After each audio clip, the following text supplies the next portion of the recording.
Turismo, Kabanata 13 ang klase sa pisika. Si Kabanata 13, ipinakita ni Rizal ang mahina na sistema ng edukasyon dahil puro kabisaduhan lang at walang tunay na pag-unawa. Walang kalayaan sa pag-isip ang mga estudyante at minamaliit ang mga Pilipino, kaya hindi nahuhubog ang kanilang isipan o talino ng bawat estudyante. Tara salitaan. Ang mga salitang ito ay nagpapakita ng kalayaan ng edukasyon sa Kabanata 13 ng El Filibusterismo. Sa klase ng pisika, nangibabaw ang kabisaduhan, kaya pasibo ang mga estudyante at kulang sa diskusyon at eksperimento. Dahil sa mapang-api at mapagmaliit ng guro, nawalan ang kalayaan sa pag-isip na dapat sanay pinahalagahan sa isang universidad at sa tunay na edukasyon. Sino nga ba ang mga tauhan? Padre Melon, guro sa pisika na mahigpit at mapang-api, sumisimbolo sa maling sistema ng edukasyon o pagtuturo. Isigani, matalino at may paninindigan, nagpapakita ng makabaluhang edukasyon.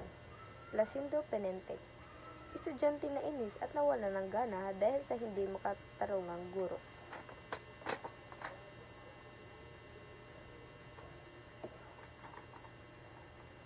Basilio, tahimik at masunurin kung makatawan sa isang estudyante na nagtitiis sa sistema. Makaraig, mayamang estudyante na maimpluwensya, nagpapakita ng hindi pantay na pagtrato sa mga mag-aaral.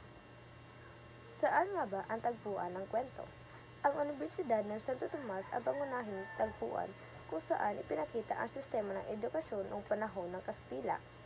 Sa silid-aralan ng pisika, makikita ang maling paraan ng pagtuturo ni Padre Melon. Matatagpuan ito sa lungsod ng Maynila, sentro ng kapangyarihan at edukasyon noong panahon ng Kastila. Sa kabanatang ito, makikita natin ang sitwasyon sa klase sa pisika. Nandoon sina Isagani, Basilio, Macaraig at Placido Penitente. Ang guro ay pagsasaulo lang ang pinapagawa at hindi malinaw mapaliwanag. Hindi rin pinapakinggan ang mga tanong ng estudyante at nananakit sa salita. Sinubukan ni Placido Penitente na unawain ang aralin, ngunit pinapahiya siya ng guro. Dahil dito, labis siya na iinis at napapagod, kaya umalis siya sa klase. Ito ay nagpapakita ng kanyang pagkawala ng pag-asa sa sistema ng edukasyon. Ang buod naman, ipinapakita ng kabanatang ito ang bulok na sistema ng edukasyon noong panahon ng Kastila. Nagtuon na ang pagtuturo sa memorization at hindi sa tunay na pag-unawa. Dahil dito, nawala ng gana si Placido Penitente at tuluyang umalis sa klaseng matapos siyang ipahiya ng guro. Makikita natin kung paano gilan ng maling sistema ang pag-unlad ng isipan ng kabataan. Ang mahalagang tandaan ng mga aral na makukuha natin dito, una, ang pagtuturo ay dapat makatao at makatarungan. Pangalawa, ang edukasyon ay hindi lang tungkol sa pagsasaulo kundi sa pag-unawa at malalim na pag-iisip. At panguli, ang pag-aabuso sa kapangyarihan ng guro ay nakakasira sa tiwala at pangarap ng mga mag-aaral.